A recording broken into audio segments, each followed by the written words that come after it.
Hey guys, Hyderabadi style paneer butter masala అయితే చేయబోతున్నాను. So నేను చూపించినవన్నీ కూడా లైన్గా వేసుకొని చేసుకోండి. నేను కమెంట్ సెక్షన్లో ఇంగ్రీడియంట్స్ అన్నీ ఇస్తాను అనమాట.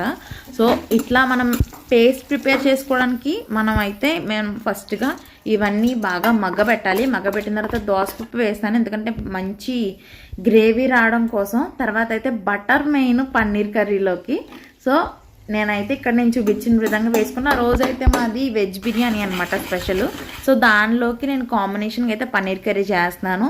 ఇందులో కారం, ఉప్పు, పసుపు అండ్ అలాగే ధనియాల పొడి, జీలకర్ర పొడి, ఇంకా కొన్ని టైప్స్ ఆఫ్ మసాలాస్ అయితే వేసాను. ఇవేమో నానబెట్టిన జీడిపప్పు. లాస్ట్లో పన్నీర్ని మీడియం సైజ్ క్యూబ్స్గా కట్ చేసుకోవాలి. కట్ చేసుకొని లాస్ట్లో కసూరి మేతి ఫ్లేవర్ కోసం. ఇది మెయిన్ పార్ట్ అనమాట. ఫ్రెష్ క్రీమ్ ఉన్న వాళ్ళు ఫ్రెష్ క్రీమ్ కూడా వేసుకోవచ్చు.